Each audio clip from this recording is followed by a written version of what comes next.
Hebris by Jonathan Sellars. There once was an army, led by the Russian Tsar himself, that set out for the bleak wastelands which formed the most northerly part of the Tsar's vast kingdom. Though he'd been told many times that these lands were nothing but snow and ice, and they led to nothing but endless sea, the Tsar could not resist their call. As a child, his father had explained to him how those wastelands were to be feared, always. Feared not because they harboured enemies who might at some point emerge from them. No one ever emerged from them. But feared for the power that the lands themselves possessed. His father would tell him how they were cursed and cruel, that they cared nothing for the empires of Tsars or those of their enemies, and how they wished only to be left alone. And, the part that resonated most with the Tsar, they answered to only one person, Hebris, the witch. "Always remember this, my son," his father would say to the boy sat on his knee playing with the plaits in his beard. "There are some forces on this earth which are outside our control. Like I have and my ancestors before me, you must learn to live alongside them and trust that if you do not disturb them, they will not disturb you. Those wastelands may fall inside our kingdom, but we shall never rule them." The Tsar, however, was a restless and paranoid man. He could not sleep at night knowing that some part of his kingdom sat open and defenceless. With each passing year, his father's words resonated less and less, while the thought that his enemies plotted and schemed within his borders grew like a tumour. Finally, he could take no more. He gathered his generals. "I will not be the fool who sat still, simply trusting the stories a father tells his son. I must see these wastelands for myself, and know for sure that no enemy of mine sits within." "But your highness," his generals protested, "it is just frozen meadows, covered in nothing but snow and ice. Some say it is not even that, and it is just the sea that sits frozen, waiting for a thaw that will never come. It is uninhabitable. The only enemy there is the land itself. It is too harsh even for horses. We would have to move only on foot. Please, your excellency, leave your armies to worry about the enemies they know." The Tsar, however, would not listen. The wastelands were bitterly cold. For a week, the Tsar snaked his army across the barren landscape, finding nothing each day but deeper and deeper snowdrifts. Then one day, with food supplies dwindling and frostbite sweeping through the men like a virus, the endless white wall of the horizon was broken by a ladder of smoke rising up from a wooden cottage. As the Tsar drew closer, he could see a young woman stood outside on the doorstep. Like any peasant, she wore a simple pinafore dress, with a red headscarf concealing all but a few wisps of her soft brown hair. She radiated a youthful excitement as she held a shawl around her shoulders and looked out onto the mass of approaching men. The Tsar instructed his army to halt as he went forward alone. "I was beginning to think my father was right, and these really were just deserted wastelands," said the Tsar, admiring the cottage and its thick timber frame.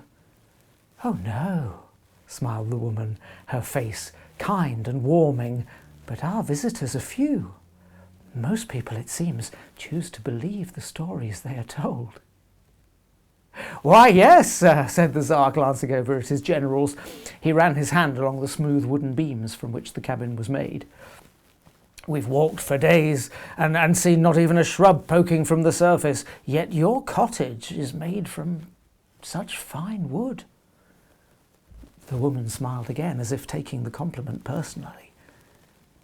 "Would you believe that all the wood that makes this cottage, from the foundations it sits upon to the beams that form its roof, came from just one tree? "That is not possible," laughed the Tsar, shaking his head. "Trees that size do not exist. Not in my kingdom." "Well, see for yourself, not far from here." She gestured into the featureless distance. "You will find a small woodland. The wood burns well, and it will be a good place to camp, perhaps." She paused for a moment and pulled her shawl tight around her. "And remember to build your fires high. I feel tonight will be as cold as you have ever known." "I will," said the Tsar, turning to look at the columns of soldiers, each man's face straining to hide the cold they felt. As he began to walk back to his position alongside his generals, the young woman shouted out, "Is there anything else you require from me, Your Highness?" The Tsar stopped, his face betraying his satisfaction at the recognition. He thought for a moment, then turned towards her. He stared into her gentle eyes. "All I ask is that you remember these lands are mine, and all that live here will bow to me." "Of course," she replied, and with that she stepped back into the warmth of her cottage and closed the door. "You see," smiled the Tsar as he returned to his generals, "there is more to this wasteland than you thought."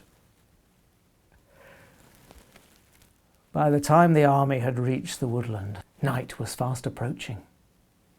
The cold was relentless, and the Tsar had allowed the men to run the last mile to bring themselves some warmth.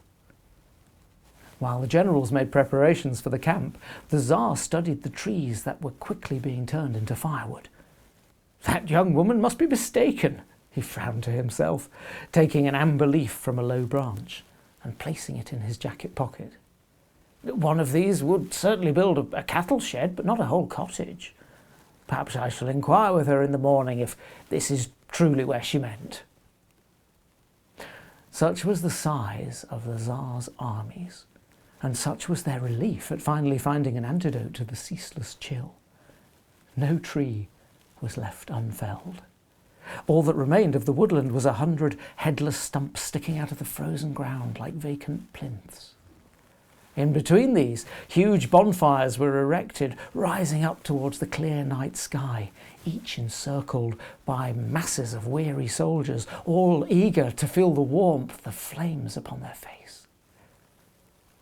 After a week of frozen huddles, waiting for the dawn to bring some kind of reprieve, the men at last welcomed the night and the warm rest it brought with it. The Tsar sat with his generals, admiring the approval of his men. There were so many fires spread across the camp that he couldn't help but feel that he and his army sat within one giant flame that raged around them, a force field against the cold. He unwound the thick scarf that had become almost part of him over the last week, and even found himself loosening his stiff winter jacket. He stretched his hands out towards the fire to warm them, immediately recoiling at the heat. "I've never seen wood burn so bright and so fiercely. Even the ground itself is warmed by it. I will be wearing nothing but my undershirt if this heat continues," he laughed, looking to his generals for a reaction. There was none. "Well," he carried on, "I'm starting to take a liking to this place. Not only does it hold no enemies, but I can sense that it is home to many treasures. Treasures that are mine." The Tsar smiled to himself as he took the amber leaf from his pocket and played with it in his fingers. "And to think, all this time, I lived in fear of an old man's stories."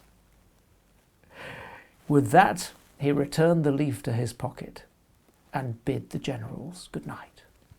The soldiers soon fell into a deep sleep, intoxicated by the sweet smell of the fire and the warmth that melted the frost entwined in their bones.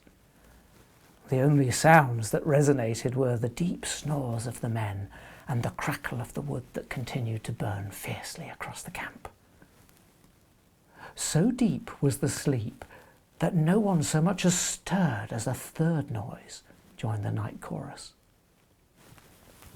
At first, the cracks in the frozen ground were nothing but small fractures, indistinguishable from shadows. However, before long, these had rippled across the camp, becoming great chasms. The once solid ground, now so fragile and precarious, began to disintegrate, revealing nothing but a bottomless sea below it.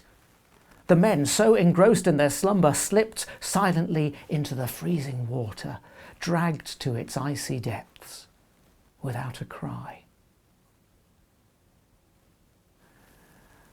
The Tsar had not been able to find sleep as easily as his men. As he felt the ground beneath him rupture and begin to disappear, he looked around in panic for some kind of rescue or escape. He searched frantically for a tree stump to clamber onto, but found himself thrust into the icy water before one could be reached. His breath was taken from him, but he fought against the current dragging him down, battling his way through the water until he felt rough bark against his trembling fingers. He searched for the bottom of the stump with his foot, waiting to feel the security of the ground on which he could push himself up. But there was none. The trunk just carried on down into the infinitely icy depths. The severed tree as tall as the bottomless sea. At last the Tsar pulled himself up and climbed to his feet. He fought the blinding cold, shivering incessantly as he looked out into the clear moonlight, making out the far edge of what had so recently been his army's camp. All that had once been frozen solid, packed with sleeping men and raging bonfires, was now water, lapping calmly against the many trees that sat within. The Tsar watched as the last remnants of his army sank into the depths alongside the drowning embers. And now their light had fully extinguished. His eyes were drawn back to the land, frozen once more, where a hooded figure now stood. The Tsar knew immediately who the figure was and knew better than to cry to it for help. He stared, shivering, on his tree aisle as his father lifted off his cloak. The Tsar could feel his disappointment burning through him as the words he'd heard so often as a child echoed in his memory one last time.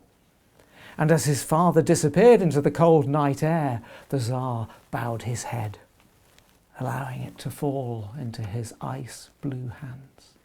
It wasn't until the next morning that the young woman appeared. She walked slowly through the woodland, the ground once again solid underfoot, the trees standing as tall as they ever had. She stopped as she came across a tree which had not grown back, continuing to remain just a stump. Upon it sat the frozen figure of a man.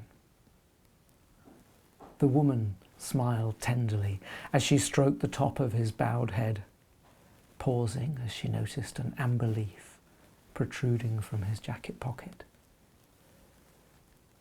She inspected the leaf for a moment before taking it in her hand and placing it in her own.